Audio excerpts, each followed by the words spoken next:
Zamýšľali ste niekedy nad tým, prečo v oficiálnych správach Luftwaffe za 44. rok existuje medzera, ktorú historici letectva hanblivo obchádzajú? Prečo najlepší esi Göringa, ktorí mali na konte stovky letov, náhle začali písať správy, ktoré pripomínali bludy šialeného a potom ich okamžite prepísali na zem s diagnózou nervové vyčerpanie? V archívoch, ktoré boli deklasifikované doslova pred pár dňami, leží priečinok bez názvu, len s poradovým číslom. A prvý dokument v ňom je hlásenie pilota prieskumného Fokkeru, datované 4. júna 1944. Pilot, obletujúc štvorcový úsek železnice v lesnatej oblasti na západe, hlási vizuálny kontakt s objektom, ktorý nezapadá do žiadnych zákonov fyziky a logiky. Píše, že videl, ako obrovská hora ocele, obklopená oblakmi zvláštneho neprirodzeného pary, sa rozpustila vo vzduchu za 3 sekundy pred tým, ako stlačil spúšť fotoautomatického guľometu. Na vyvolanej filmovej páske je prázdnota, len koľajnice a ranná hmla. Ale najstrašnejšie bolo v poznámke k hláseniu, napísanej trasúcou sa rukou. Pozeralo sa na mňa. Nemecké velenie vtedy usúdilo, že pilot bol prepracovaný, ale netušili, že tento duch už podpísal smrtný rozsudok ich hlavnej pýchy. Sme zvyknutí myslieť si, že vojna strojov sú tanky a lietadlá. Ale čo ak vám poviem, že hlavná duela druhej svetovej vojny sa neodohrala na oblohe a nie na poli, ale na úzkej páske koľajníc, kde sa stretli dvaja monštrá, existencie ktorých obidve strany popierali. Jeden bol zosobnením nacistickej veľkosti a volal sa Adolf Hitler. Druhý bol zostavený z hnevu, hladu a ukradnutých technológií. A jeho meno bolo Ilja Muromec. Dnes uskutočníme vlastné vyšetrovanie a pokúsime sa pochopiť, ako sa sovietským inžinierom podarilo vytvoriť pevnosť, ktorá porušovala zákony gravitácie a prečo Nemci, keď ju videli, hádzali zbrane a utekali, ani sa nepokúšajúc odolať. Aby sme pochopili povahu tohto fenoménu, musíme sa vrátiť späť v čase.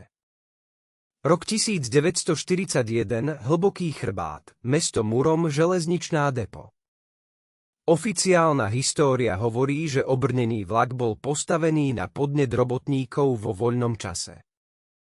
Znie to krásne, vlastenecky, ale buďme úprimní, znie to nemožne.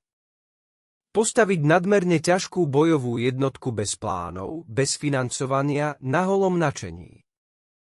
Tu sa skrýva prvá záhada, ktorá vzbudzuje pochybnosti o oficiálnej verzii. V nájdených denníkoch jedného z majstrov dielne, ktorý riadil zváranie, sú zvláštne zápisy. Píše, že plány predsa len existovali, ale neprišli z ministerstva obrany.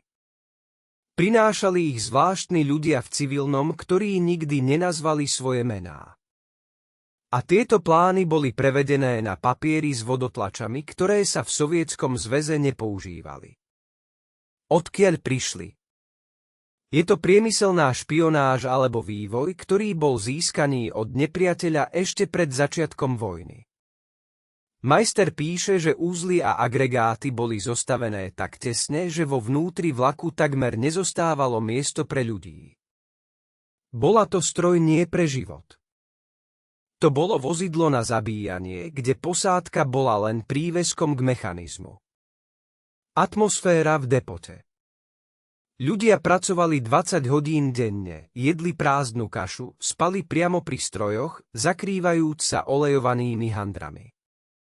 Ale v ich očiach horel fanatický oheň. Vedeli, že stavajú niečo výnimočné.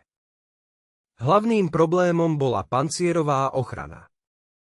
Bežná oceľ nebola vhodná.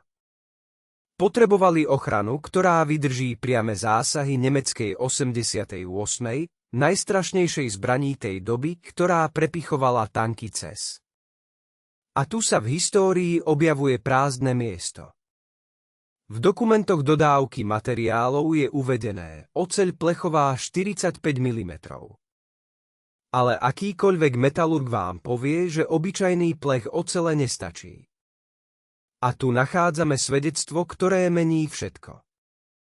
V liste svojej žene, ktorý nakoniec nebol odoslaný, jeden z inžinierov spomína, že použili experimentálnu kalenie.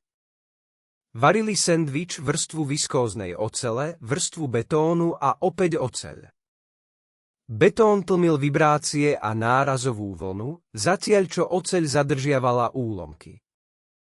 Ale odkiaľ v roku 1941 v provinčnej Murame technológie kompozitného panciera, ktoré sa vo svete objavia až o 30 rokov?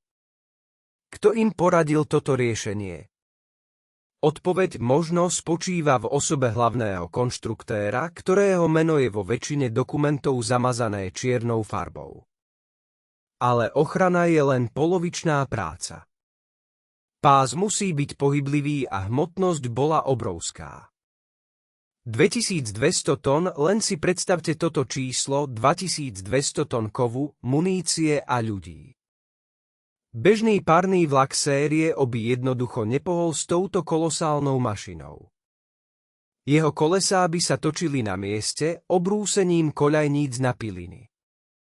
Potrebný bol špeciálny lokomotív a ten našli, ale nie v továrni, ale na cintoríne vlakov. Starý zošrotovaný párny vlak, ktorý pripravovali na prelievanie. Prečo práve on? Robotníci hovorili, že tento párny vlak mal dušu. Mechanici ho rozobrali na súčiastky. Zvýšili tlak v kotli na kritické hodnoty, riskujúc, že sa vybuchne v ktorúkoľvek sekundu. Bol to risk, hraničiaci s šialenstvom. Manometre sa preplnili, ukazovatele narazili do obmedzovača, ale kotol vydržal. Forsírovali motor tak, ako sa forsírujú pretekárske vozidlá. Iba stávkou nebol pohár, ale život. A keď bol korpus zvarený a motor rev ako ranená šelma, objavil sa problém, ktorý mohol zničiť celý projekt. Dym. Párny vlak vyhadzuje do neba stĺp čierneho dymu, ktorý je viditeľný za desiatky kilometrov. Pre nemeckých korigátorov to bolo ako cieľ v strelnici. Ilja Muromec by bol zničený pri prvom výjazde. Museli ho urobiť neviditeľným. A opäť geniálne, jednoduché a desivé riešenie. Inžinieri vyvinuli systém uzavretého cyklu. Dym sa nevyhadzoval do komína, miešal sa s parou a pod obrovským tlakom odchádzal pod dno vlaku, rozprestierajúc sa po zemi ako hmla. Presne toto videl ten nemecký pilot. Nie oblaky, ale umelú clonu, ktorá skrývala siluetu vlaku. Z pohľadu to vyzeralo, že po koľajniciach sa pohybuje búrkové oblak. Zvuk sa tiež utlmoval. Výfuk sa rozptyľoval cez špeciálne filtre. Predstavte si noc ticho a zrazu z temnoty bez jediného zvuku vypláva oceľová hora. Psychologický efekt bol paralyzujúci. Nemeckí vojaci v zákopoch upadali do stupor. Nepočuli obvyklý zhluk kolies, nevideli oheň z komína. Bolo to podobné mágii na čertovčine.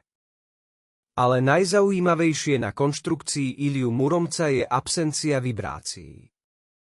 Pri streľbe z ťažkých zbraní sa akýkoľvek obrnený vlak kýve. Je to zákon fyziky. Spätný ráz narušuje mierenie a druhý výstrel už letí do prázdna. Aby ste zasiahli presne, musíte počkať, kým sa súprava upokojí. A to je čas a vo vojne je čas, to smrť. Muromskí robotníci urobili nemožné. Vytvorili systém stabilizácie, aký nemal obdoby na svete. Žiadna hydraulika, žiadna elektronika, len čistá mechanika. Použili systém protiváh a kivadiel skrytých vo falošných bočniciach platformiem. Ako to vypočítali bez počítačov na logaritmických pravítkach, vo svojej hlave to zostáva záhadou. Ale fakt je zdokumentovaný. Na skúškach postavili na platformu pohár s vodou. Po výstrele zo všetkých 4 zbraní sa voda v pohári len mierne rozvlnila, ale nevyliala sa. Komisia z Moskvy bola v šoku. Generáli neverili vlastným očiam. Hľadali pascu, mysleli si, že pohár je prilepený, ale nie. Ilia Muromec stál ako skala. Tomu dávalo obrovské výhody. Mohol viesť rýchlu paľbu, zasahujúc ciele s precíznosťou, zatiaľ čo nemecké vlaky míňali cenné minúty na stabilizáciu po každom výstrele. Teraz sa pozrime dovnútra. Čo cítili ľudia uzavretí v tejto oceľovej skrini? Posádku vyberali nie podľa dotazníkov, ale podľa charakteru. Potrebovali ľudí, ktorí nemajú klaustrofóbiu a strach zo smrti. Vo vnútri bojovej veže bolo presne toľko miesta, aby sa dalo otočiť. Steny tlačili, ventilácia fungovala zle. V lete teplota stúpala až na 50 stupňov, v zime klesala na -20. Steny pokrývala námraza, ktorá sa pri výstreloch sypala za golier. Ale v tomto vlaku bola jedna súčiastka, o ktorej sa nepísalo v novinách.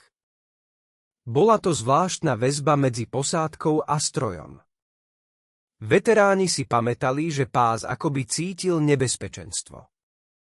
Niekedy strojník bez príkazu stiahol brzdu a o sekundu pred nosom súpravy vybuchla letecká bomba.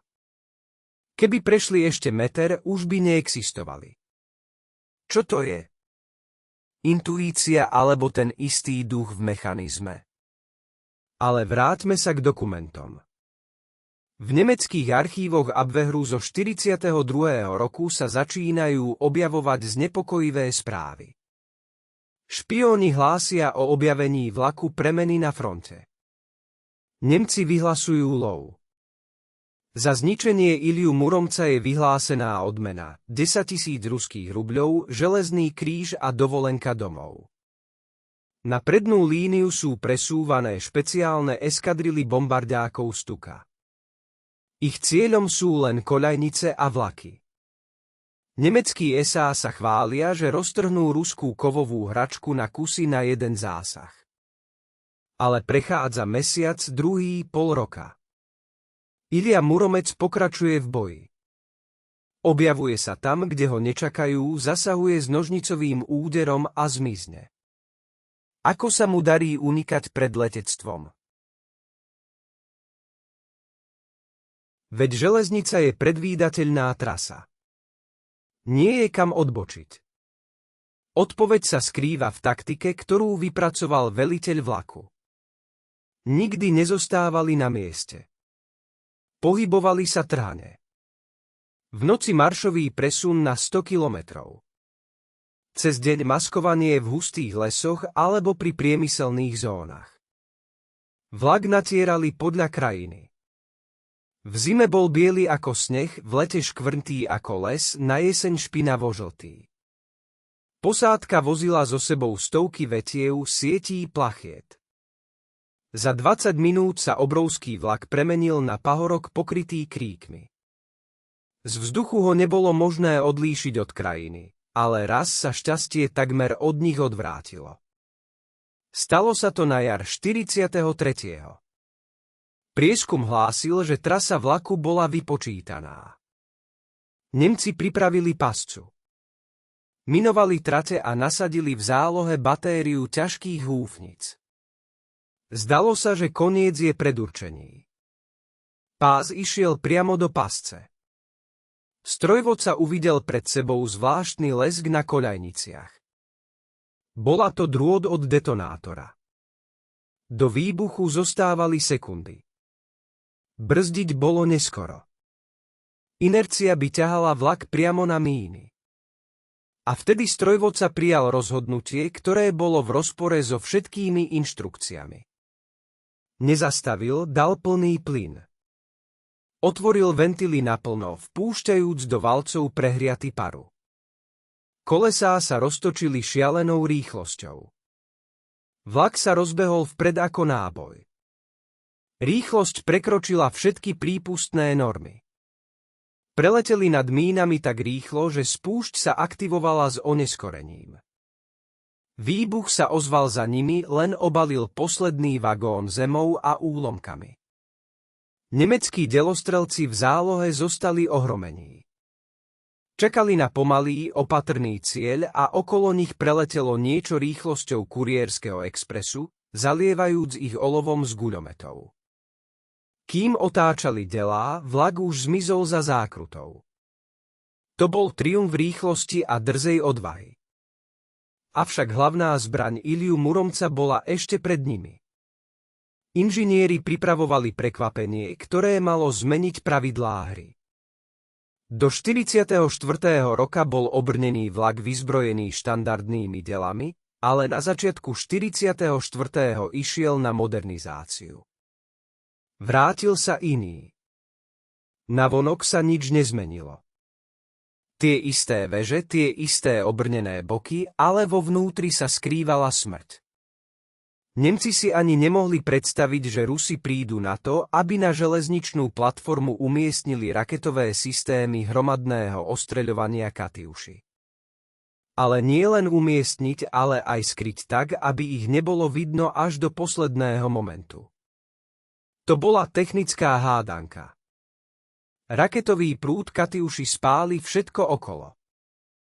Ako vystreliť z vlaku a nespáliť samotný vlak? Ako ochrániť muníciu pred detonáciou? Riešenie bolo nájdené a bolo rovnako elegantné, ako aj riskantné. A práve táto skrytá zbraň mala zohrávať rozhodujúcu úlohu v nadchádzajúcom stretnutí, ktoré už bolo napísané osudom. Stretnutie s tým, čie meno vyvolávalo hrôzu aj u svojich, s obrneným vlakom Adolfom Hitlerom. Špekulácie o nemeckom supervlaku kolovali už dávno. Hovorilo sa, že je vyzdobený zvnútra červeným drevom, že tam majú dôstojníci vane s horúcou vodou a že delá dokážu zasiahnuť cieľ na 20 kilometrov. To bol osobný projekt vodcu, symbol nezničiteľnosti ríše.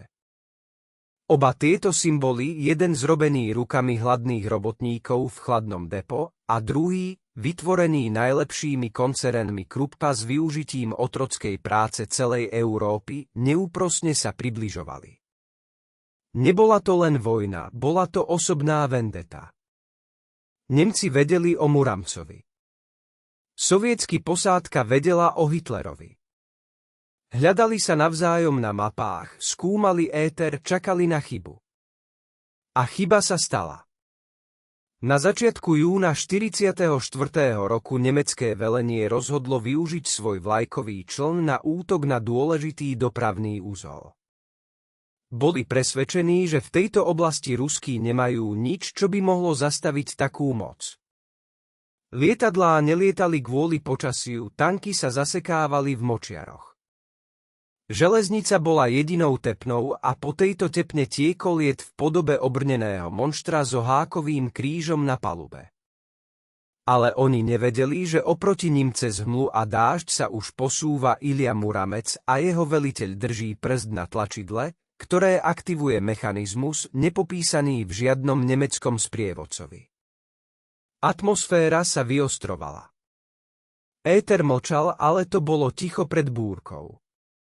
Prieskumníci, ktorí sa vrátili z úlohy, hlásili: videli sme čerstvé stopy na tratiach, hlboké preliačiny na koľajniciach, hovoriace o monštruóznej hmotnosti prechádzajúceho súpravy, asfaltové škvrny, vôňu drahého nemeckého tabaku na prášcoch. Nepriateľ bol niekde blízko. Dýchal im na chrbát. Čakal. A Ilia Muramec prijal výzvu. Posádka sa prezliekla do čistého. To je stará ruská tradícia pred smrteľným bojom nosiť čistú košeľu. Nikto nehovoril hlasné slová. Všetci chápali, že z tejto duely sa vráti len jeden alebo nikto. Do pece leteli posledné zásoby vybraného uhlia. Tlak v kotli stúpol na červenú čiaru. Vlak duch vyšiel na lov a hmla, ktorá sa vznášala nad lesmi západnej Bieloruska, sa stala jeho spojencom. Ale nikto z nich si ani len nepripúšťal, že tento súboj sa stane nielen prestrelkou, ale udalosťou, ktorá sa obalí legendami. A že rozuzlenie bude tak rýchle a devastujúce, že aj sama zem sa zatrasie od bolesti. Pred nimi bol zákrut a za týmto zákrutom ich čakala história. Ticho vo Wolfschance bolo desivejšie ako delostrelecká kanonáda. Generáli Wehrmachtu stáli vzpriamene, báli sa pozrieť na človeka, ktorý nervózne kráčal popri obrovskej mape železničných komunikácií východnej fronty. Führer bol rozbesnený. Jeho prsty silno stláčali ceruzku. Tak silno, že sa zlomila na polovicu. Príčina jeho hnevu bola neviditeľná, ale hmatateľná. Na úseku skupiny armád Centrum sa dialo nevysvetliteľné. Ešalóny s tigrami a pantermi, idúce na front, sa menili na hromady horiaceho kovu, nedosahujúc prednú líniu. Mosty, ktoré boli strážené posilnenými batériami SS, vybuchovali presne v okamihu, keď na nich vchádzal vlak s muníciou. A vo všetkých správach sa objavovalo to isté. Útok uskutočnil neznámy objekt, ktorý sa objavil z ničoho a zmizol nikam. Nemecká spravodajská služba Abwehr, známa svojou pedantnosťou, tentoraz bola bezmocná. Oni zachytávali rádiogramy, ale v éteri počuli len zvláštny hluk, podobný dychu obrovského zvieraťa a útržky ľudových piesní. Bola to posmešná poznámka. Bol to výzva. A tak bolo prijaté rozhodnutie, ktoré sa dlhý čas považovalo za mýtus. Príkaz číslo 31. Drop 403 vytvoriť špeciálnu skupinu lovcov. Ich cieľ bol jeden, nájsť a zničiť sovietsky obrnený vlak, ktorý už dostal v nemeckých štáboch kódové meno Zelený príšer. Ale na lov monštra bol potrebný iný monštrum, ešte strašnejší, ešte mocnejší. Takto začína príbeh vytvorenia toho vlaku, ktorý mal byť katom Iliu Muromca. Ak bol sovietsky vlak dielom improvizácie a pracovnej vynaliezavosti, tak jeho protivník, obrnený vlak Adolf Hitler, bol vrcholom temného nemeckého génia. Dokumenty o jeho stavbe boli nájdené v archívoch koncernu Krupp až na konci 90. rokov a sú ohromujúce. Nebolo to len dopravné prostriedok, to bol pechotný krížnik. Inžinieri ríše sa k úlohe pristupovali s maniakálnou precíznosťou. Zobrali za základ platformy na prepravu na ťažkých námorných zbraní. Každá OS bola posilnená titánovými zliatinami, aby vydržala hmotnosť panciera, ktorý svojím chemickým zložením pripomínal plášť krížnika. Hrúbka plechov v prednej časti parného stroja dosahovala 80 mm. To ho robilo neodolateľným voči akejkoľvek poľnej artilérii. Granáty sovietských 40 a dokonca 76 mm diel len odskakovali od neho ako hrách od steny, nenechávajúc ani preliačiny. Ale ochrana bola len časťou plánu. Hlavné bolo vyzbrojenie. Nemci nainštalovali na platforme 4 protiletecké veže s automatickými zbraňami Flak, ktoré vytvárali okolo vlaku prierazný kupol ohňa. Ani jeden útočný letún Il-2 sa nemohol priblížiť k nemu bližšie ako na kilometer. Ale najzlovestnejším prvkom boli dva ťažké húfnice ráže 150 mm, odstránené z poškodeného krížnika. Tieto monštrá mohli zasiahnuť granáty s hmotnosťou 40 kg na vzdialenosť až 20 km. To znamenalo, že Adolf Hitler mohol zničiť Iliu Muromca, aniž by sa s ním dostal do vizuálneho kontaktu. Potreboval len súradnice. A na to bol na vlaku nainštalovaný najnovší radaru Würzburg, ktorého tanier sa otáčal na špeciálnej platforme za lokomotívou. To bola technológia zajtrajška prenesená na koľaje. Elektronické oko, ktoré videlo skrz hmlu, dážď a noc. Nemci boli presvedčení, že Rusi nemajú šancu. Bola to bitka kamenného sekery proti laserovému zameriavaču. Avšak technika je nič bez ľudí. Posádku nemeckého supervlaku osobne vyberal eríšsky vodca SS Himmler. To neboli len vojaci, to boli fanatici, ktorí prešli výcvikom v elitných školách diverzantov. Každý z nich mal za sebou skúsenosti z bojov v Afrike, Francúzsku, na Balkáne. Podmienky ich života na vlaku sa zásadne líšili od toho, čo mali sovietski železničiari. Ak posádka Muromca spala v hromade na debnách so strelivom, v nemeckom vlaku boli vybavené kupé s mäkkými lôžkami, sprchovými kabínami a dokonca aj reštauračným vozňom so zásobami francúzskeho koňaku a čokolády. Oficieri jedli z porcelánového riadu so striebornými príbormi. Bol to hostina počas moru, demonštrácia prevahy vyššej rasy aj v bežnom živote. Ale za týmto leskom sa skrýval zvierací strach. V nájdených denníkoch jedného z nemeckých radistov je zápis: žijeme ako králi, ale spíme s otvorenými očami. Každý krát, keď vlak zastaví v noci v lese, mám pocit, že stromy sa hýbu. Rusi sú niekde blízko. Cítim ich vôňu. Proti sebe stojace strany prešli do fázy špionážnej vojny. Sovietske spravodajstvo Smerš dostalo informácie o objavení nového hráča na šachovnici. Jedna sieť hlásila o pohybe zvláštneho vlaku, ktorý sa pohybuje iba v noci a je chránený lepšie ako eskadry so zlatom. Ale nikto nevedel, ako vyzerá. Nemci uplatňovali bezprecedentné maskovacie opatrenia. Cez deň vlak brzdili do špeciálnych hangárov alebo ho zakrývali maskovacími sieťami takej hustoty, že z výšky vyzeral ako bežný kopec. Názov vlaku sa v dokumentoch menil každý deň. Dnes je to Berlín, zajtra Woton, pozajtra Siegfried. Bola to hra v prsteň, kde stávkou bol život tisícov ľudí. Sovietske velenie chápalo, že ak sa tento monštrum dostane do operačného priestoru, môže pretrhnúť kľúčové arteriálne zásobovanie frontu. Muselo sa konať vopred. Ale ako zasiahnuť toho, koho nevidíš? A tu začína epizóda, hodná samostatného thrilleru. Epizóda, o ktorej sa mlčalo 50 rokov. Sovietske diverzanty dostali príkaz získať jazyk z radov tých, ktorí obsluhujú nemecký obrnený vlak. Skupina zo 6 mužov sa vydala do zadných radov nepriateľa. Rozplynuli sa v lesoch a močiaroch, stali sa tieňmi. Týždeň ležali v blate pri železničnej hrádzi, pozorujúc grafikon pohybu. Mimo prechádzali stovky vlakov s uhlím, s pechotou, s technikou, ale cieľ nebol. A potom na 8. večer zem zatriasla. Najprv to bola jemná vibrácia, od ktorej sa voda v kalužiach rozvlnila. Potom sa objavil zvuk, nízky hromový huč, ktorý sa nelíšil od zvuku bežných kolies.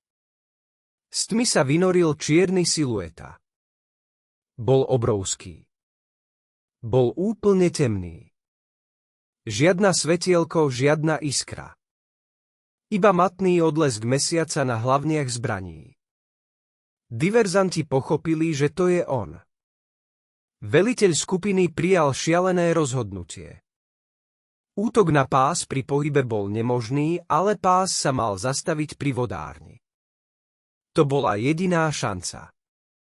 Operácia trvala presne 3 minúty.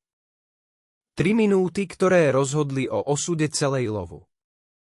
Keď sa vlak zastavil pri vodárenskej veži, sovietski spravodajci bezhlučne zlikvidovali stráže. To bolo umenie dotiahnuté do automatizmu. Žiadny zvuk, žiadne šplnutie. Preplížili sa k poslednému vagónu. Dvere boli pootvorené. Vo vnútri technik kontrolujúci ložiská.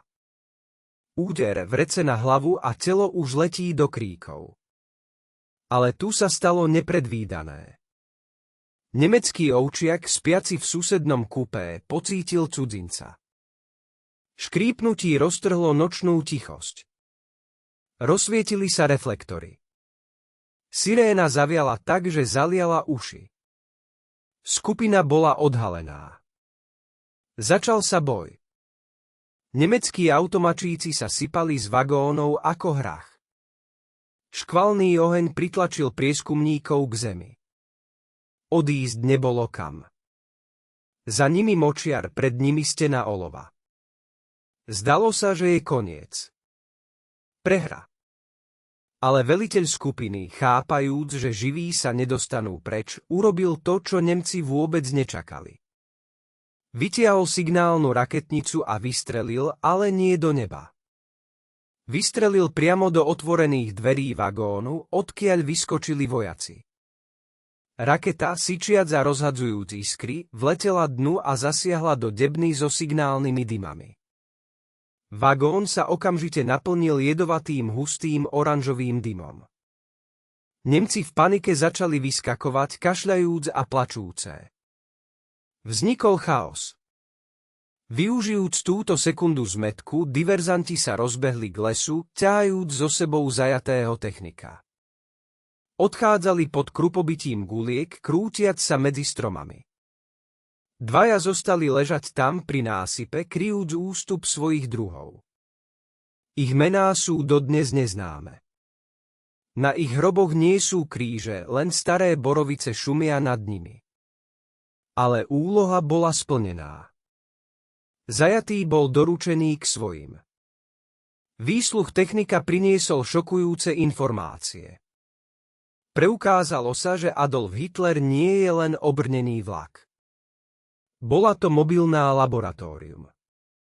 V jednom z vagónov bolo vybavenie na odpočúvanie rádiového éteru na stovky kilometrov okolo. Vedeli o každom pohybe sovietských vojsk. Ale najhoršie bolo niečo iné. Technik, trasúci sa od strachu a nikotínu, povedal, že na vlaku vezú nejaký špeciálny náklad. Náklad, ktorý chránia ľudia v bielých plášťoch a plynových maskách. K tomuto vagónu je zakázané pristupovať aj posádke. Tam je vlastný ventilačný systém, vlastné generátory. Či tam je nová biologická zbraň, atómové komponenty. Technik nevedel. Videl len, ako raz v noci pri nakládke sa jeden z kontajnerov mierne naklonil a Geigerov počítač u dôstojníka stráže začal praskať ako šialený.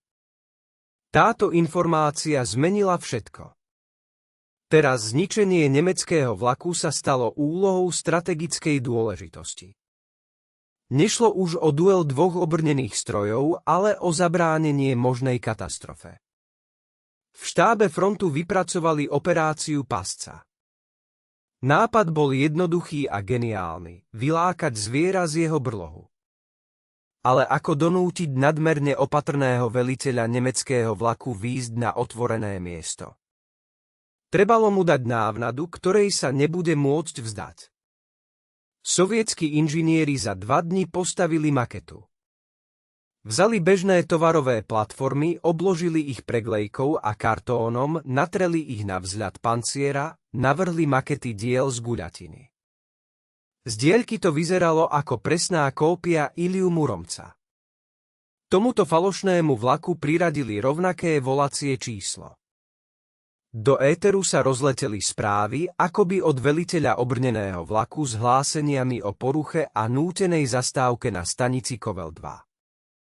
Rádiová hra sa začala. Sovietskí rádci napodobňovali paniku. Porucha kotla. Stojíme bez pohybu. Potrebujeme pomoc. Nemci zachytili tieto správy. Analytici Abwehru skontrolovali údaje. Písmo rádcu sa zhodovalo. Kódy boli správne. Rybička sa chytila. Veliteľ Adolfa Hitlera nemohol premeškať takúto príležitosť. Zničiť legendárny ruský obrnený vlak, kým je bezmocný a stojí na oprave. Toto je železný kríž s dubovými listami a osobné poďakovanie vodcu. Nemecký gigant začal pohyb. Vyšiel zo svojho úkrytu v lesoch a smeroval k Kovelu. Išiel plnou parou, zmietajúc všetko na svojej ceste. Ale nevedel, že skutočný Ilja Muromec stojí úplne na inom mieste, zamaskovaný v hustej jedľovine 5 kilometrov od stanice. A jeho posádka už maže smerovky pre raketové granáty hustou grafitovou masťou. Ale tu sa osud opäť vmiešal do plánov ľudí. Počasie sa zhoršilo. Začala sa búrka takej sily, že obloha sa premenila na súvislú záblesk bleskov. Dážď lial ako stena. Viditeľnosť klesla na nulu. Rádiové spojenie sa prerušilo. Statika vo vysielaní prehlušila všetko. Operácia Pasca sa ocitla na pokraji zrútenia. Pozorovatelia nevideli nemecký vlak. Zvuk jeho motorov sa strácal v hromobití. Kde je? Prešiel kontrolnou bodom alebo sa zastavil, keď zacítil niečo zlé. Nervy všetkých boli na hrane. Veliteľ Ilji Muromca stál v otvorenom poklopu kabíny, vystavujúc svoju tvár ľadovým prúdom dažďa a počúval noc. Snažil sa počuť to, čo nemohli zachytiť zariadenia. Intuícia skúseného železničiara mu naznačovala, nepriateľ je blízko. Cítil vibráciu koľajníc pod podrážkami svojich čižiem. Táto vibrácia bola cudzia. Rytmus kolies bol iný, ťažší, častejší. A zrazu v záblesku blesku sa na okamih objavil silueta. Bol ďaleko na paralelnej koľaji, oddelenej od hlavnej pásmom lesa. Nemecký obrnený vlak išiel nesprávnou cestou. Prieskum sa zmýlil, nemecké jednotky v poslednej chvíli zmenili trasu. Išli na obchádzku priamo do týlu sovietskej skupiny. Situácia sa obrátila na ruby. Teraz sa lovec stal obeťou. Ak sa Adolf Hitler prebojuje, dostane sa na nezabezpečené zásobovacie stanice a spôsobí tam masaker. Iljovi Muromcovi zostávali len niekoľko minút na prijatie rozhodnutia. Museli prechytiť nepriateľa, ale na to sa museli dostať z úkrytu, odhaliť sa a vstúpiť do boja za nevýhodných podmienok, na protismeroch, kde bude výhoda na strane toho, kto má hrubšiu pancier a silnejšie delá. A v týchto parametroch nemecký vlak prevyšoval sovietsky vlak niekoľkonásobne. Vnútri sovietskeho obrneného vlaku sa začala horúčková práca. Kúrenári hádzali uhlie takou rýchlosťou, že lopaty sa myhali ako vrtule. Klapky hučali, tlak pary rástol. Ilja Muromec sa začal triasť, zbavujúc sa maskovacích konárov a pomaly, ako sa prebúdzajúci drak, sa plazil na násyp. Skrytosti bola odvrhnutá. Teraz všetko rozhodovala rýchlosť. Museli sa dostať k výhybke skôr ako Nemci, aby im zablokovali cestu. Bola to preteky so smrťou pod akompeňamentom búrky. Dva ostatné leviathani leteli cez nočný les, približujúc sa každou sekundou. Vzdialenosť sa skracovala na 5 kilometrov 3. Posádka počula hukot nemeckého vlaku aj cez hluk dažďa. Bol to strašný zvuk. VRZG turbín a rachot pásov, ktorými boli obvité boky nemeckého vlaku na dodatočnú ochranu. Avšak v tomto čase panoval v štábnom vagóne Adolfa Hitlera pokoj. Oficieri pili kávu a diskutovali o nadchádzajúcom ľahkom víťazstve. Boli si istí, že idú doraziť zranenú zver. Radar Würzburg bol vypnutý kvôli búrke. Operátori sa obávali, že blesk zasiahne anténu. Boli slepí, spoliehajúc sa len na svoju istotu a silu pancieru. Nevedeli, že niekoľko kilometrov od nich na prekážku sa rúti nie falošný maket, ale 1000 ton hnevu. A že v hlavniach sovietských zbraní sa už nabíjajú pancierové granáty, na ktorých kriedou napísané mená padlých kamarátov. Dráma narastala. Nikto ešte nevedel, že táto noc sa stane poslednou pre jedného z nich. V jednom z úsekov sovietskeho vlaku, kde boli umiestnené katyuše, sa delostrelec, mladý chlapec z podrezávania, po 10. raz kontroloval kontakty elektrického spúšťania. Mal suché a horúce ruky napriek chladu. Vedel, že od jeho činov závisí všetko. Systém navádzania bol primitívny, ale spoľahlivý. Ale strieľať raketovými granátmi v takej prudkej búrke bolo riziko. Voda mohla skratovať kontakty. Pušný prach mohol zvlhnúť. Ak rakety nezošli z dráhy, vybuchnú priamo vo vnútri vagóna, roztrhnúc vlak na kusy. To bol lístok na jednu cestu. Veliteľ batérie prešiel po vagóne, pozerajúc do očí každému bojovníkovi. Nič nehovoril, len poklepal ho po pleci. Pohľady im hovorili viac než slová. Drž sa, synku, nevzdávaj sa, dostaneme ich. A vtedy sa pred nimi objavili svetlá semaforu. Ten istý prechod, ten istý križovatka osudov. Ilja Muromec sa na nás vrhol a prvý s piskotom bast, blokujúc cestu. Iskry lietali kopy spod kolies. Postavil sa naprieč cesty, uzatvárajúc dopravu. O 30 sekúnd sa za zákrutou objavil Adolf Hitler. Nemecký strojvodca, uvidiac pred sebou prekážku, zatiahol za páku núdzového brzdenia, ale inercia obrovskej hmoty je neúprosná. Vlak naďalej uháňal vpred, klzajúc po mokrých koľajniciach.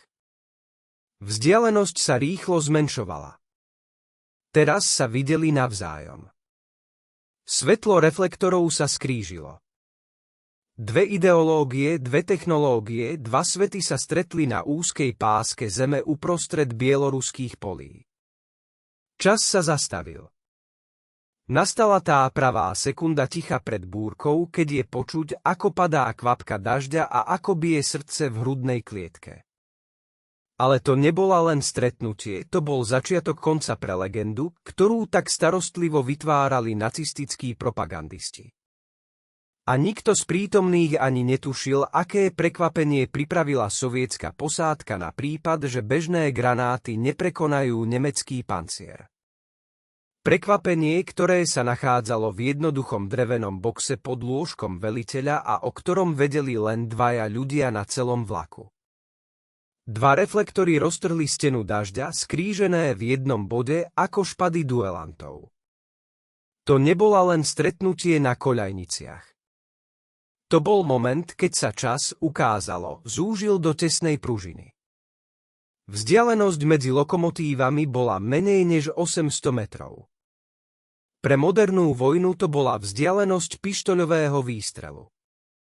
Ale pre dvoch pancierovaných gigantov s hmotnosťou 1000 tón to bola vzdialenosť bosk smrti. Nemecký Adolf Hitler bol majestátny a desivý. Jeho veže sa pomaly otáčali, hlavne sa klesali, hľadajúc zraniteľné miesta v pancieri sovietskeho vlaku. Zdalo sa, že samotná fyzika bola na strane Nemcov. Ich optika bola lepšia, ich mechanizmy fungovali plynulejšie, ich posádka bola vycvičená rokmi víťazstiev v Európe. Pozerali na sovietsky vlak ako na korisť, ako na nemotorného medveďa, ktorý náhodou vyšliapol na lúku k lovcom. Ale nevideli to najdôležitejšie. Nevideli, čo sa dialo vo vnútri Iľu Murovca za hustými plechmi pancierovej ocele, kde bol vzduch nelektrizovaný do krajnosti a ľudia pracovali s presnosťou hodinového mechanizmu, chápejúc, že druhú šancu mať nebudú. V bojovej kabíne sovietskeho obrneného vlaku panovala hrobová tma, narušovaná iba chrapľavým dychom veliteľa a tikotom stopiek. Chápal, že v klasickej delostreleckej dueli nemajú šancu. Nemecké 50 mm húfnice ich premenia na sitkov za 2 výstrely. Pancier Murovca vydrží prvý úder, možno druhý. Ale kinetická energia nemeckých granátov jednoducho strhne veže s podvozkou. Museli konať netradične. Museli porušiť všetky pravidlá vedenia železničného boja. A veliteľ vydal príkaz, z ktorého sa na odstreľovačoch ochladilo v hrudi. Neotvárať paľbu z diel, pripraviť hlavnú kaliber. To bolo šialenstvo. Čakať, kým Nemci zamieria, dať im náskok v cenných sekundách. Ale výpočet bol jemný a krutý. Veliteľ vedel, že Nemci sú pedantní. Potrebujú čas na presné zamierenie, na výpočet korekcií na vietor, na vlhkosť. Nebudú strieľať naslepo. Budú chcieť zničiť ruský vlak jedným krásnym a ukážkovým úderom. A práve táto nemecká pedantnosť sa stala ich pascou. V tomto momente sa vo vnútri obrnených vozňov Murovca dialo to, čo nebolo v žiadnom predpise. Mechanici strávali pečate z páčok hydraulického systému. Zvyčajne príprava na výstrel raketometov trvala okolo 5 minút. Museli odstrániť zarážky, zdvihnúť vedenia, skontrolovať kontakty. Mali 30 sekúnd. 30 sekúnd, kým nemeckí ostreľovači otáčali kolesami svojich zameriavačov. Bola to súťaž nie na rýchlosť, ale na prežitie. Ak mechanizmus zlyhá, ak aspoň jedna súčiastka, vyrobená na evakuovanej továrni poluhladnými tínedžermi, zlyhá, všetci sú mŕtvi. Počuť bolo iba skričanie kovu a ťažký dých ľudí, ktorí si trhali nechty, zatiaľ čo pripevňovali svorky. A tak strecha jedného z obrnených vozňov zakrývala. Začala sa zradne pomaly rozchádzať do strán. Elektromotory zavíjali od preťaženia. Z hĺbky vozňa ako žihadlo obrovského hmyzu začali vystupovať smerové koľaje Katyuše. Nemci to videli. V optických puškohľadoch si všimli pohyb na streche ruského vlaku, ale nepochopili, čo to je. Ich inštrukcie nepopisovali nič podobné. Čo robia títo Rusi? Vzdávajú sa, zdvíhajú biely prapor alebo vypúšťajú nejaký dym. Zmätok v nemeckej kabíne trval iba niekoľko sekúnd. Úradník na riadenie paľby zamračil obočie, snažiac sa klasifikovať hrozbu. Týchto sekúnd stačilo. Navádzače sa postavili do bojovej pozície. Uhol vyvýšenia bol minimálny. Streľba sa viedla prakticky priamou paľbou. To bolo kategoricky zakázané všetkými pokynmi. Raketové granáty N-13 nie sú určené na streľbu zblízka. Môžu nestihnúť stabilizovať sa, môžu naraziť do zeme, môžu explodovať pri náraze do vzduchu, ale nikto nemyslel na pokyny. Veliteľ batérie, mladý poručík s obviazanou hlavou, jednoducho stlačil spúšť. To, čo sa stalo ďalej, svedkovia opísali ako otvorenie brán pekla. Vzduch roztrhol hrozivý prenikavý krik, od ktorého praskali bubienky. Ohnivé šípy sa uvoľnili z navádzačov, obklopujúc sovietsky vlak oblakom dymu a plameňov. Nebol to ojedinelý výstrel, bol to príval. Desiatky rakiet odleteli k cieľu takmer súčasne, zlúčili sa do súvislého prúdu ohňa. Nemecký dôstojník v kabíne Adolfa Hitlera stihol len rozšíriť oči. Nevidel granáty, videl stenu ohňa, ktorá sa na nich blížila rýchlosťou zvuku. Čas pre nich sa zastavil. Ani nestihli stlačiť spúšť svojich zbraní. Raketové granáty zasiahli nemecký pancierový pás za 1,5 sekundy po šalvách. Fyzika deštrukcie bola ohromná.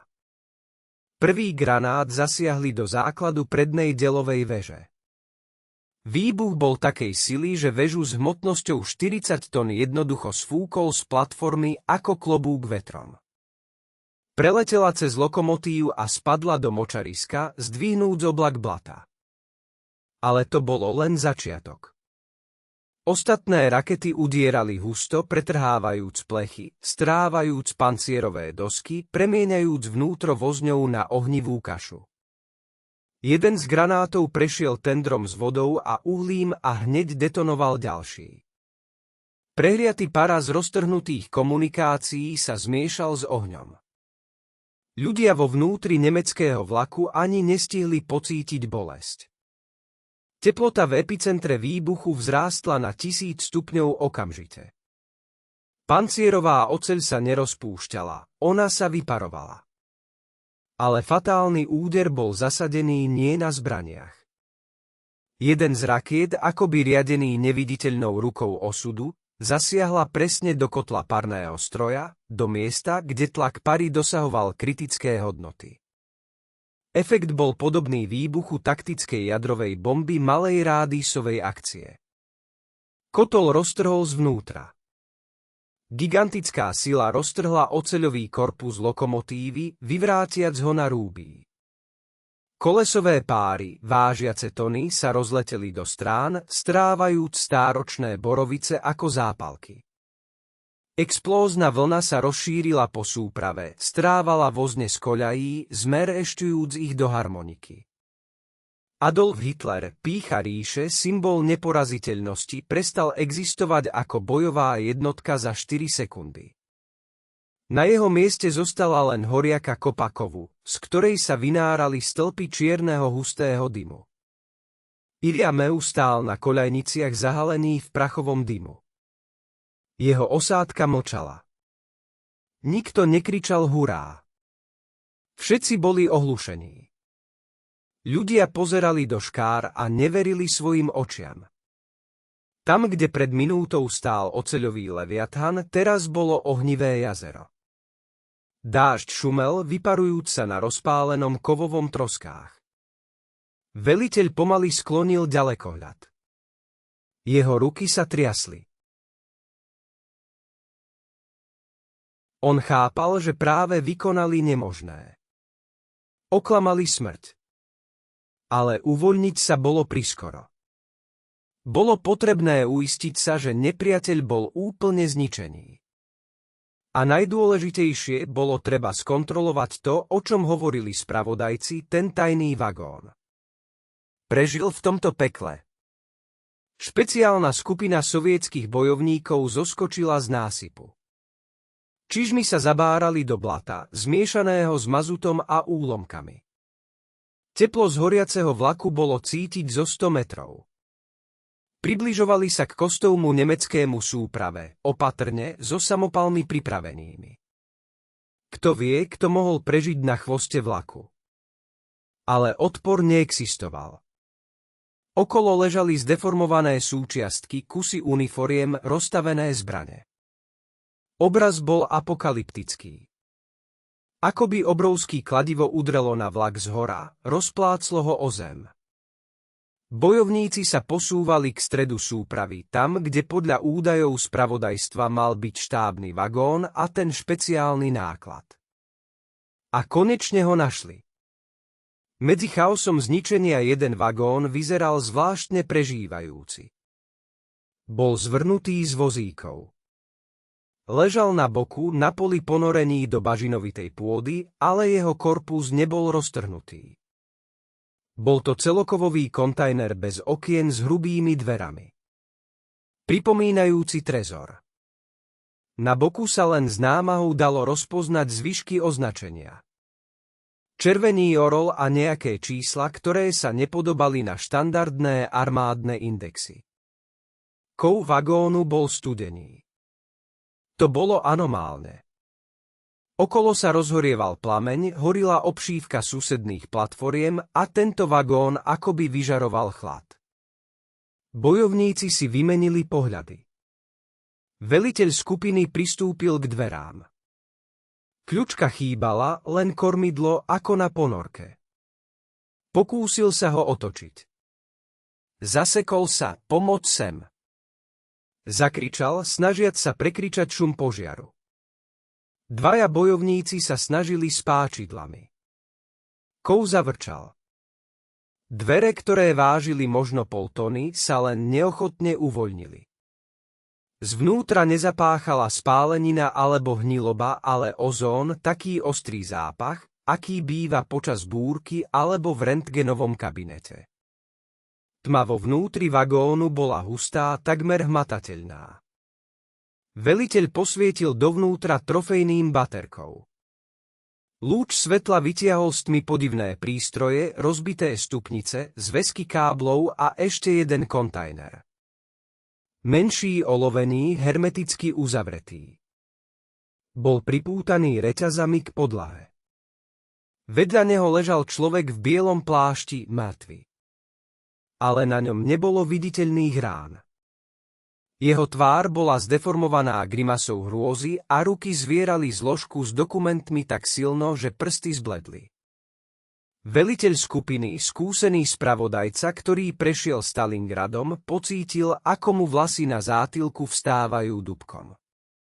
Inštinkt, vyvinutý rokmi vojny, kričal: utekaj, nechytaj to. Ale rozkaz je rozkaz. Vošiel dovnútra, snažiac sa nenastúpiť na podivnú slis pokrývajúcu podlahu. Naklonil sa k mŕtvemu vedcovi a vytrhol zložku z jeho rúk. Na obálke bol označený najvyšší stupeň utajenia a podivná pečať, čierny kruh s bleskom. Nebolo to emblém SS alebo Wehrmachtu. Bolo to niečo iné, jednotka, o ktorej nikdy nepočuli. V tej chvíli sa zvonku ozval hluk motorov.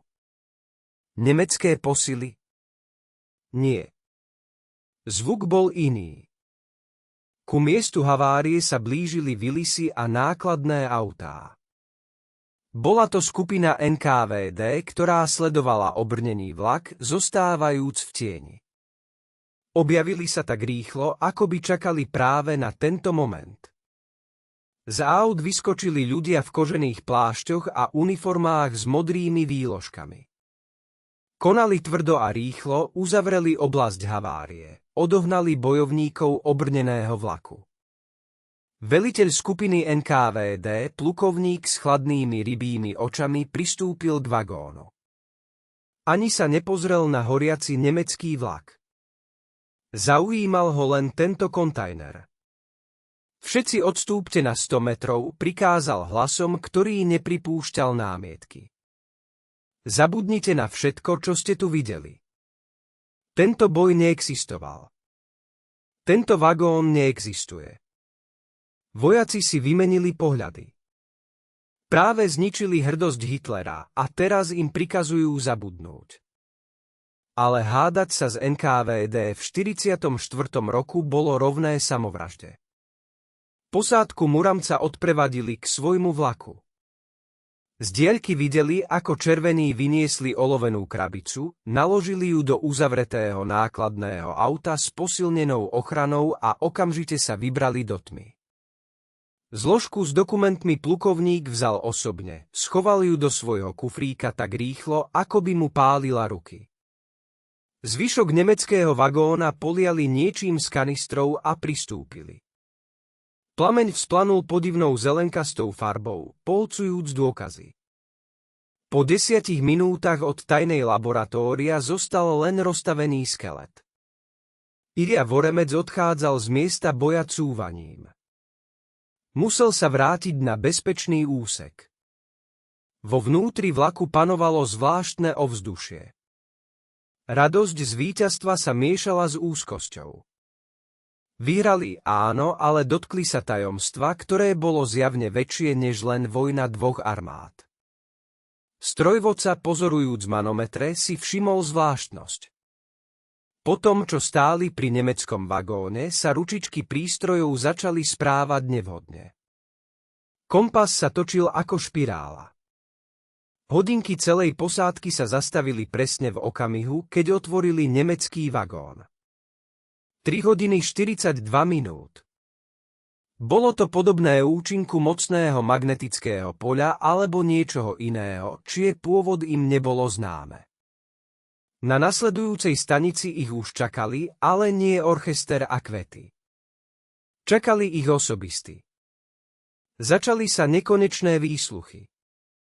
Každý člen posádky písal vysvetlenie, čo videli, čo počuli, či vstúpili do nemeckého vagóna. Podpisy o mlčanlivosti boli brané pod podpis. Akákoľvek únik informácií bol trestaný popravou.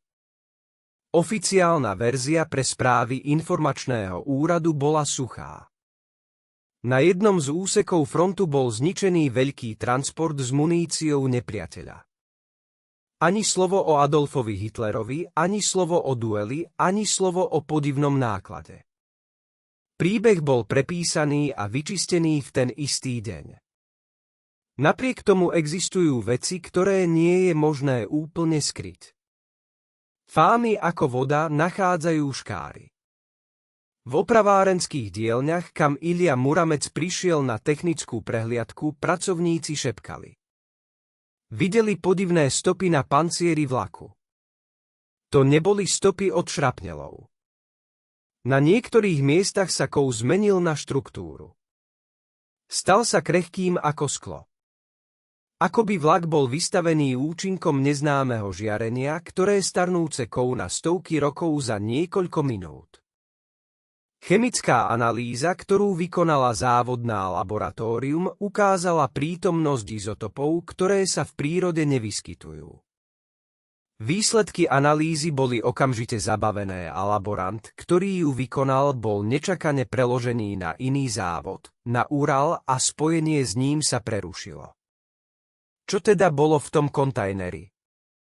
Prečo Hitler riskoval svojím najlepším obrneným vlakom, posielajúc ho do nebezpečnej zóny? Niektorí výskumníci, porovnávajúc fakty, predkladajú odvážnu hypotézu. V 44.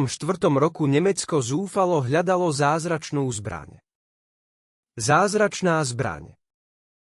Vývoj sa uskutočňoval v rôznych smeroch: atómová bomba, raketové letectvo, balistické rakety FAO. Ale bol tu aj ďalší projekt, o ktorom je známe veľmi málo.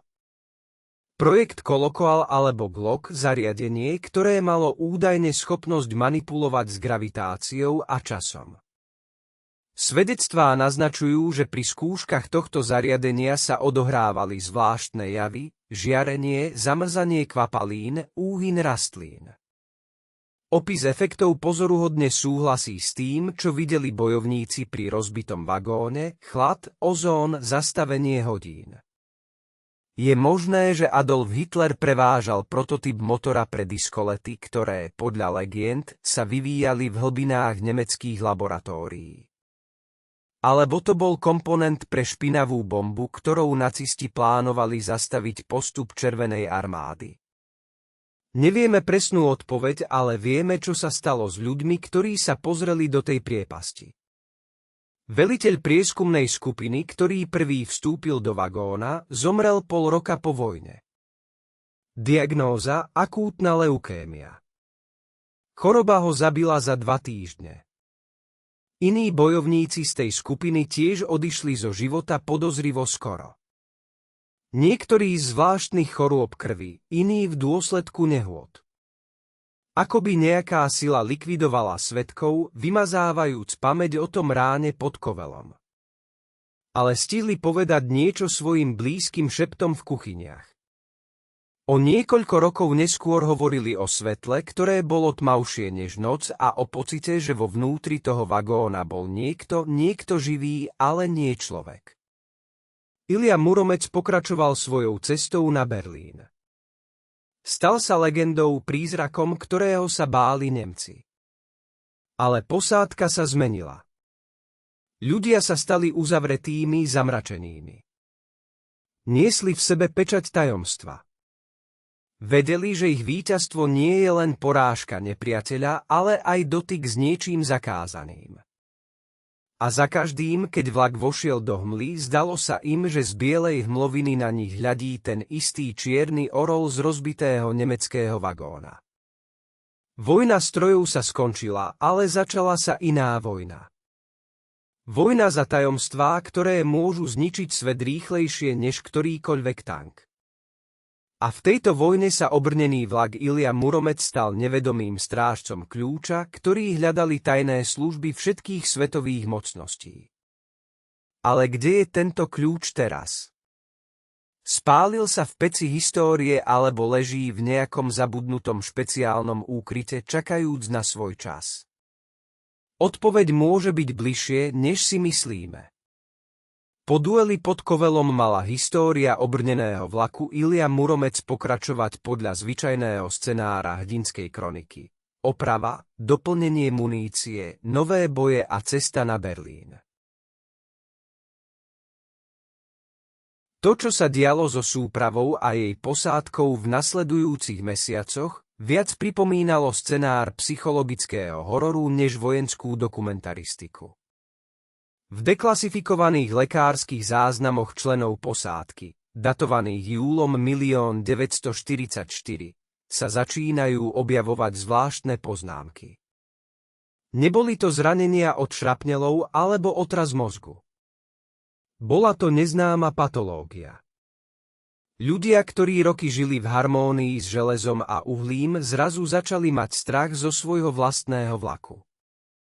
Lekári poľných nemocníc zaznamenávali u vojakov príznaky podobné radiačnej chorobe, o ktorej v tom čase ešte málo kto vedel.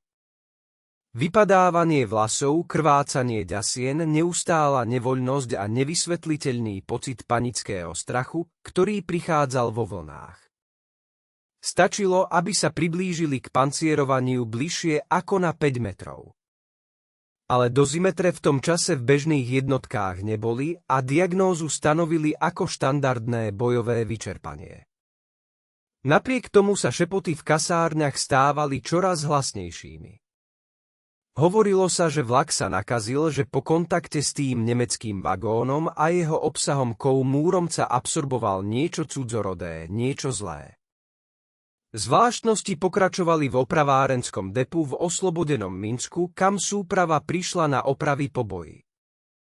Zvárači, skúsení muži, ktorí vedeli zavariť zvar aj pod vodou, odmietali pracovať s opláštením pancierového vlaku. Sťažovali sa nadriadeným, že kov sa správa neprirodzene.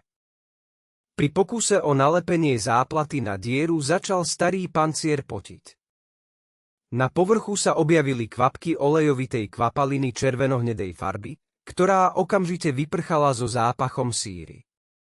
Elektrody sa tavili, nedávajúc oblúk alebo, naopak, vzplanuli oslnivým fialovým svetlom, prepaľujúc kov naprieč tam, kde by mal byť najpevnejší. Jeden z majstrov v správe napísal šialenú vetu: kov odmieta cudzorodú oceľ, ako živý organizmus odmieta transplantovaný orgán. Samozrejme, majstrov obvinili z sabotáže a poslali do trestného práporu, ale práca sa zastavila. Nakoniec diery jednoducho prefarbili, ani sa im nepodarilo ich zašiť. Ilia Múromec pokračoval vo vojne a s nezhojenými ranami na bočniciach, ktoré, podľa slov svedkov, v noci slabo prúdovo žiarili. Ale to najnepochopiteľnejšie začalo, keď pancierový vlak vstúpil na územie Poľska.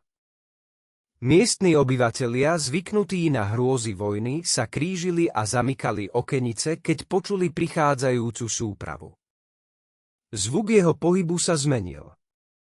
Už to nebol rytmický klopot kolies. Bol to nízkofrekvenčný hukot, od ktorého vibrovali sklá v domoch za 5 kilometrov od železnice a psi šali z reťazí.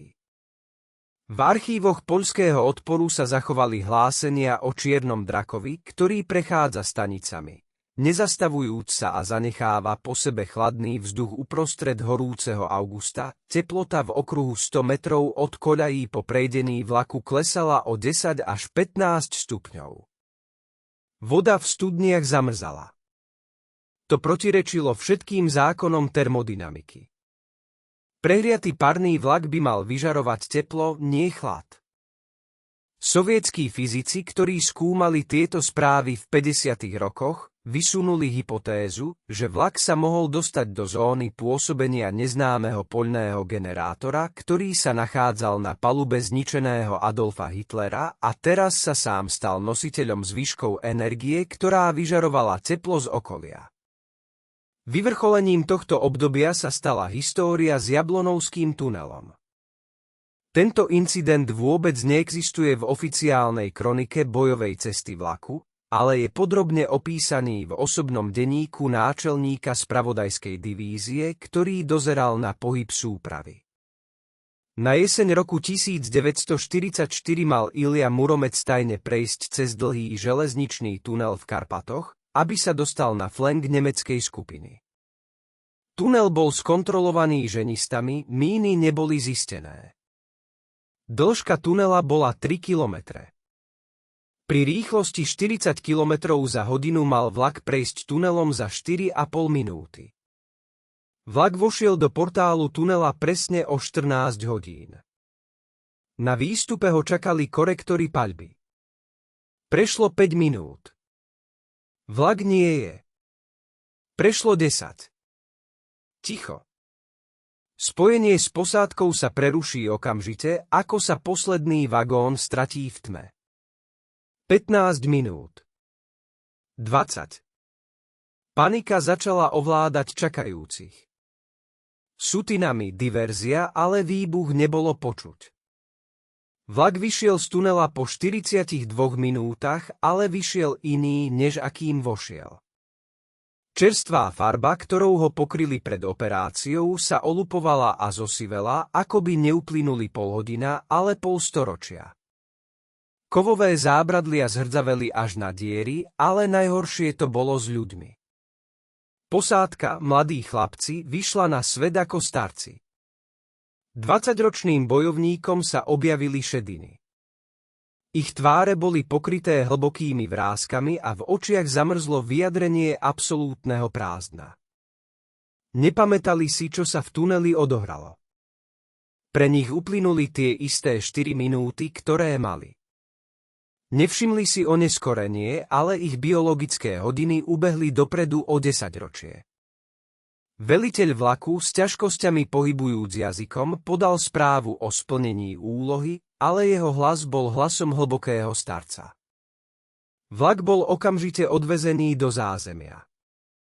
Celá posádka bola demobilizovaná a odoslaná do uzavretých sanatórií NKVD, kde väčšina z nich zomrela v priebehu roka na rýchle starnutie organizmu. Na ich miesto prijali nových dobrovoľníkov. Nepovedali im pravdu. Povedali im, že predchádzajúca posádka hrdinsky zahynula v boji. Noví bojovníci okamžite pocítili, že s vlakom niečo nie je v poriadku. Veci mizli a objavovali sa na iných miestach. V noci v prázdnych oddieloch sa ozývali kroky a nemecká reč. Mechanici prisahali, že videli v peci parného stroja nie uhlie, ale tváre ľudí skreslené krikom. Vlak získal povesť prekliatého, ale pokračoval v boji a bojoval s akousi diabolskou efektívnosťou. Granáty, ktoré boli vystrelené z jeho zbraní, zasahovali cieľ s neuveriteľnou presnosťou aj bez zamerenia. Zdalo sa, že samotný kov chcel zabíjať. Boli prípady, keď zbrane vystrelili samovoľne, bez príkazu, a tieto výstrely vždy našli nepriateľa. Zamaskovaný tank, ostreľovača na strome, štábny bunkár. Vlak sa premenil na autonómnu bojovú jednotku, disponujúcu vlastným temným intelektom. V nemeckých štáboch sa začala skutočná hystéria. Prijímali správy, že ruský obrnený vlak je neporaziteľný, projektily, ktoré do neho zasiahli, neexplodovali, bomby prechádzali cez neho ako cez hmlu. Vojaci Wehrmachtu odmietali vychádzať na pozície, ak vedeli, že v sektore pôsobí duch. Bol vydaný tajný obeh SS, ktorý zakazoval vstup do priameho vizuálneho kontaktu so sovietským obrneným vlakom číslo 762. Odporúčalo sa privolať letectvo a zasypať štvorec kobercovými bombardovaniami, ale ani to nepomáhalo. Piloti Luftwaffe si sťažovali, že nad vlakom prístroje navigácie bláznili. Kompas sa točil a výškomer ukazoval záporné hodnoty, ako by leteli pod zemou. Niekoľko lietadiel sa zrútilo za zvláštnych okolností, jednoducho narazili do zeme blízko železnice za jasného počasia. V čiernych boxoch alebo ich analógoch z tej doby sa v posledných minútach záznamu ozýval len ten hlboký nízkofrekvenčný hukot. K zime 45.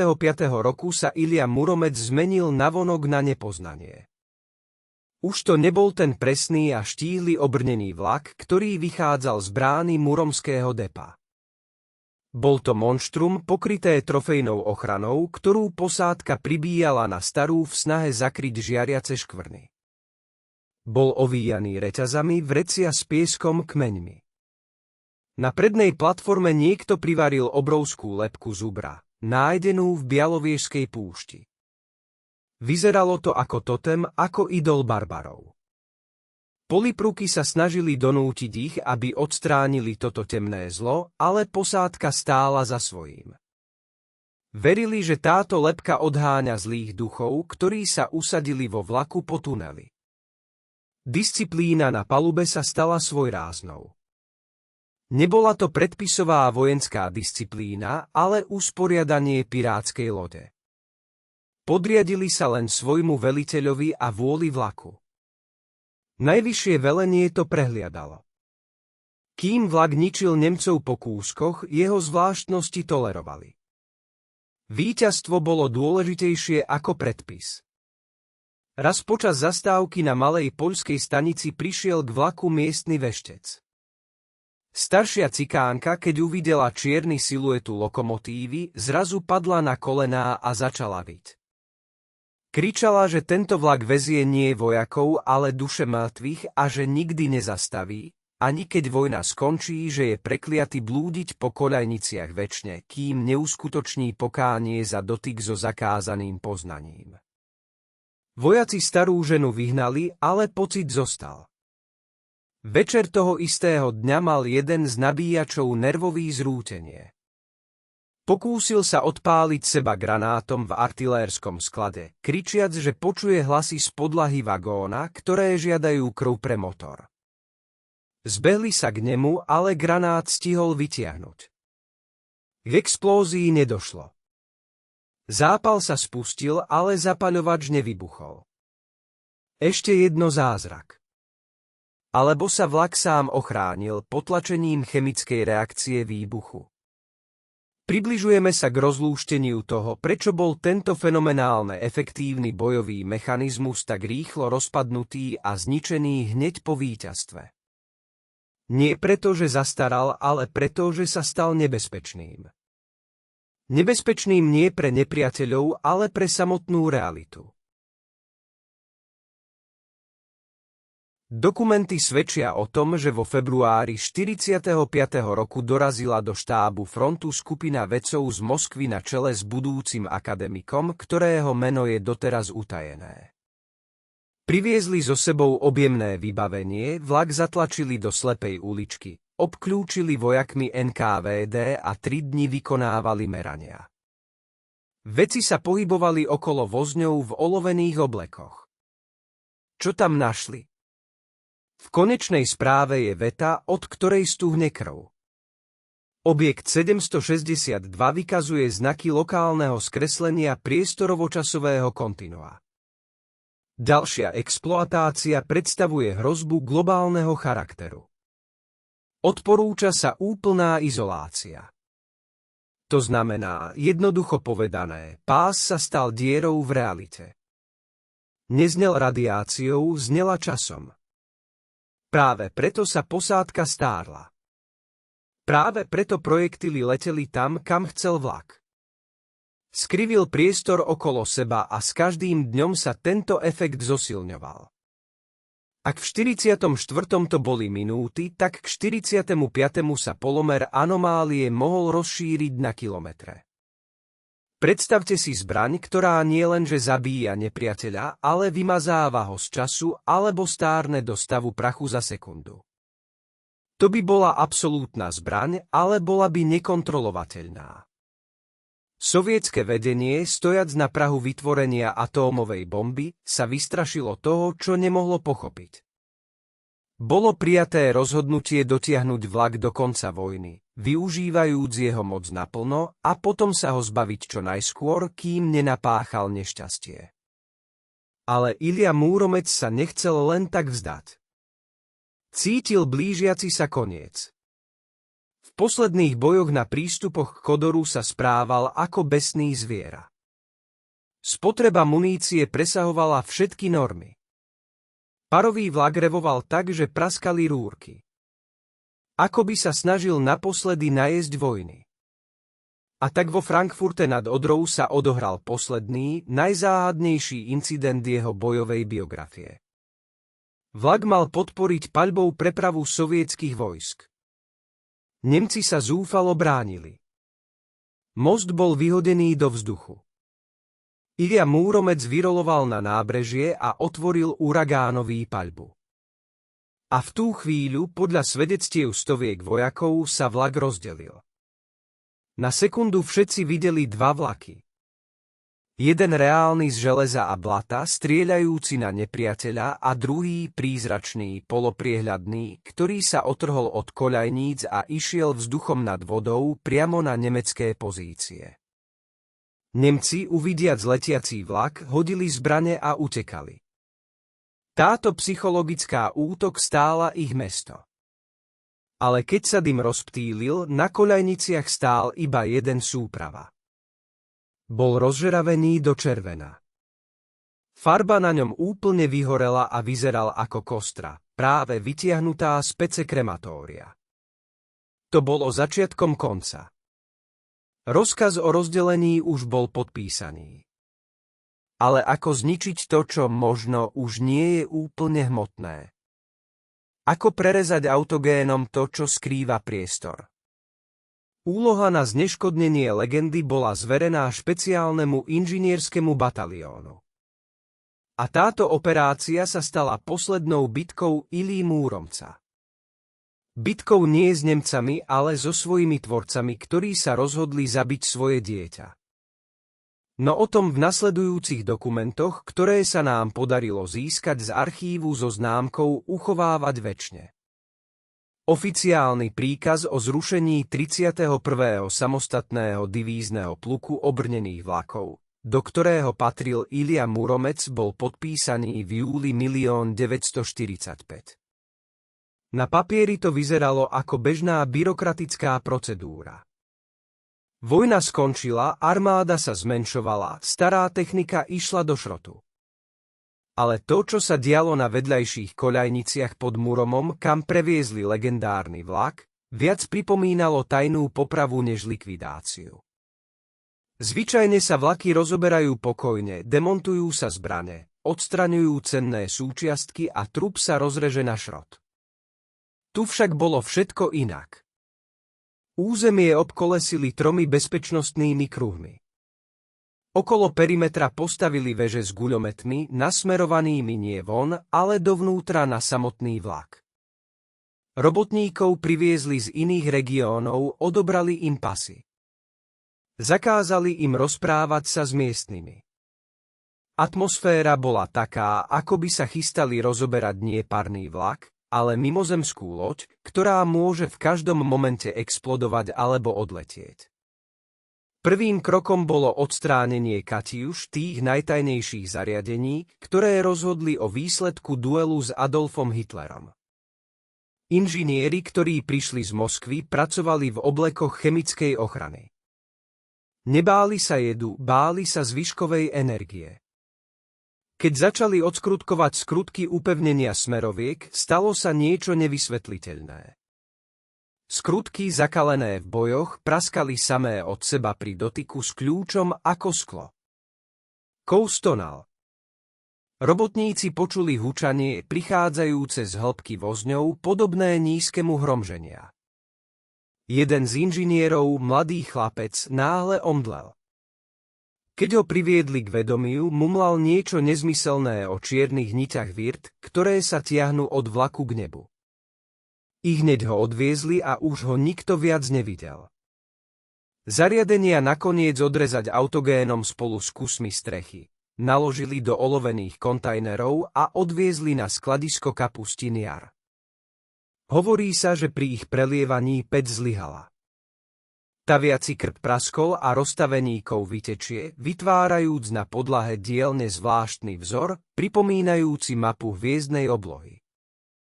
Nasledujúcim krokom bolo odzbrojenie delostreleckých veží. A tu sa Ilia Muromec ukázal v pravom svetle.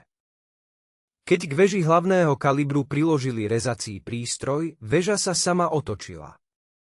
Bez posádky, bez dodávky energie. Pomaly, so skýpaním otočila hlaveň priamo na skupinu robotníkov. Ľudia v hrôze utekali na všetky strany. Odborníci na bezpečnosť otvorili paľbu na väžu z automatických zbraní, guľky, cinkot na pancieri, vysekávajúc iskry. Ale to bolo rovnako zbytočné, ako strieľať do hory. Vlak žil. V ňom zostala akási fantómová energia. Zhluk hnevu, nahromadeného za roky vojny. Nechcel zomrieť. Nechcel sa vzdať tým, ktorých chránil. Museli zavolať tank. T-34 priviedli na priamu paľbu a vystrelili granátom do zablokovaného mechanizmu otočenia veže. Úder bol hrozný. Veža sa otrhla. Spadla na zem, preľbujúc hlbokú jamu. Ale aj ležiac na zemi stále sa triasla ako odrezaná končatina, v ktorej ešte nezomreli nervy. Najnáročnejšou úlohou sa stalo rozrezanie trupu. Brnenie, ktoré odolávalo nemeckým granátom, teraz nepodliehalo mierovým nástrojom. Plynové rezáky zhasli, disky píl sa rozleteli na kusy okolo robotníkov. Kov bol natoľko presýtený napätím, že pri pokuse o jeho rezanie kričal. Zvuk rezaného plechu pripomínal ľudský výkrik. Robotníci psychicky nevydržali. Začali sa vzbury. Ľudia odmietali pristupovať k prekliatému vlaku. Potom sa použila výbušnina. Rozhodli sa nerezať, ale vybuchnúť vlak po častiach. Vkladali tracie nálože do spojov pancierových plechov. Prvý výbuch zaznel ráno. Oblak prachu sa zdvihol nad depom. Keď sa usadil, všetci videli, že vagón je celkom neporušený, len trochu zečernal. Výbuchová vlna prešla cez neho, nespôsobila škodu, ale zničila tehlovú stenu skladu vo vzdialenosti 50 metrov. To už presahovalo hranicu chápania. Fyzika tu nefungovala. Pás sa nachádzal vo svojej vlastnej realite, kde zákony odporu materiálov boli iné. Nakoniec našli riešenie. Doviezli špeciálny chemický zloženie kyselinu, vyvinutú na likvidáciu chemických zbraní. Tou začali polievať korpus. Kyselina syčala, rozžierala farbu a vrchnú vrstvu kovu. Vlak plakal hrdzavými slzami.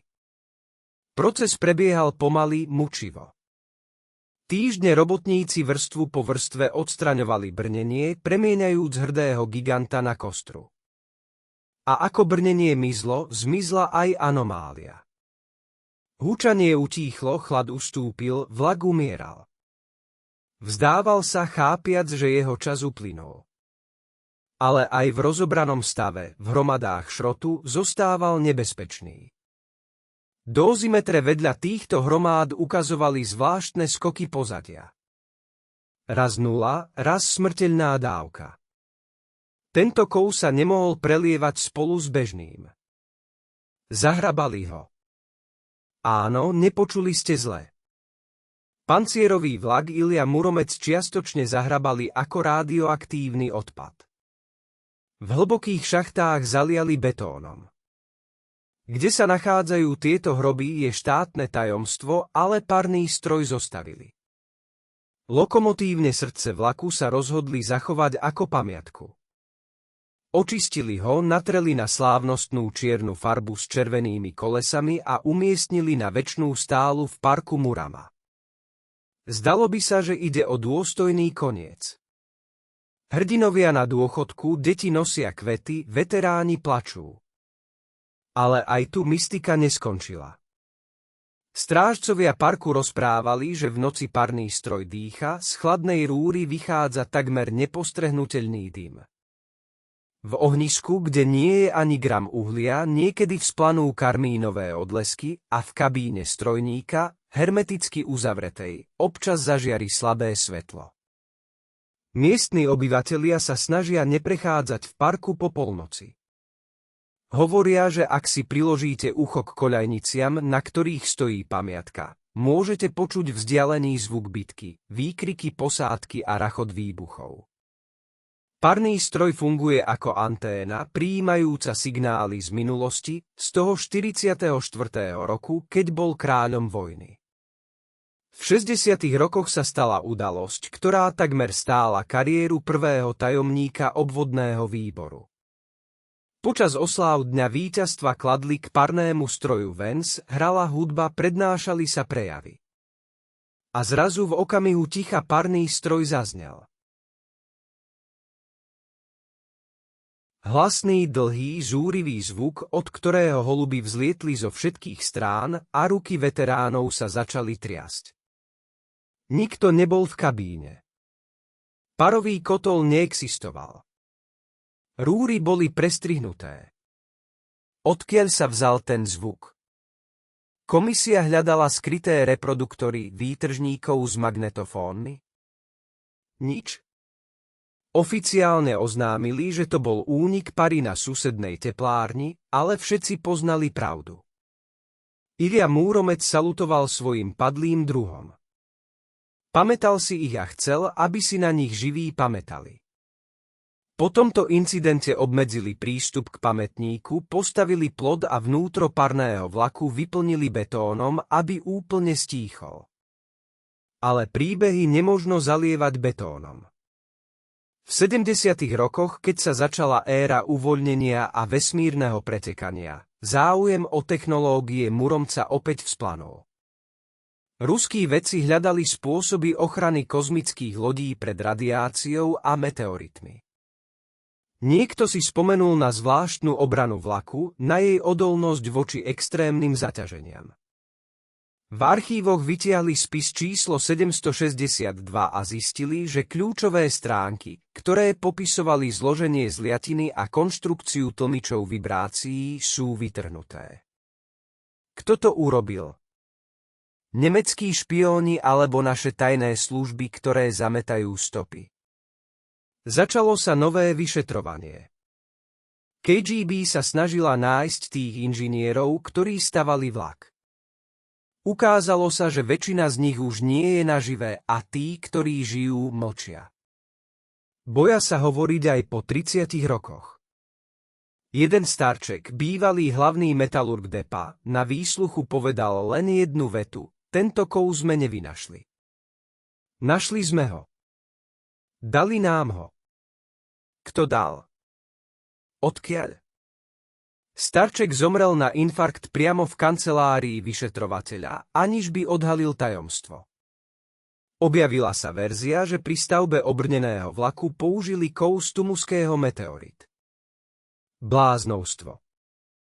Možno ale expedície Kuliaka do oblasti pádu meteoritu v 20. a 30. rokoch naozaj priniesli nejaké vzorky. A stopy týchto vzoriek sa strácajú práve na konci 30. rokov pred vojnou.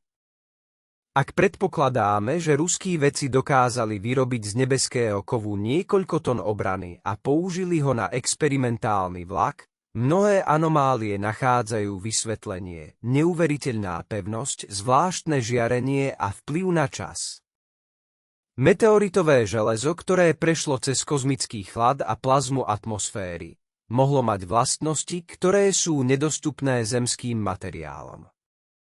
A Ilia Múromec bol nielen obrneným vlakom, ale aj artefaktom, ktorý spojil pozemskú technológiu s niečím mimozemským. V 80. rokoch na sklonku ZSSR si na vlak znovu spomenuli v súvislosti s vývojom bojových železničných raketových komplexov BŽTRK Molodek. Tieto duchovské vlaky s jadrovými raketami mali stať novým stelesnením myšlienky neuloviteľnej sily. Konštruktéri BŽTRK skúmali skúsenosti s maskovaním Múromca, jeho výfukový systém, jeho taktiku pohybu a hovorí sa, že jeden z hlavných konštruktérov BŽTRK navštívil Múrom k pamätníku. Strávil celú noc v uzavretej kabíne parného vlaku. O čom rozmýšľal? Čo hľadal? Možno inšpiráciu. alebo sa snažil nadviazať kontakt s duchom stroja. Po tejto ceste sa vývoj raketového vlaku posunul míľovými krokmi a čoskoro sa na koľaje krajiny dostali súpravy, ktoré NATO nazvalo skalpelom pre ich schopnosť zasadiť presný a smrteľný úder do akejkoľvek časti planéty. Ilja Muromec odovzdal štafetu. Jeho DNA, jeho filozofia vojny sa rozplynuli v nových, ešte strašnejších strojoch. Ale je tu aj jedna úplne konšpiračná línia.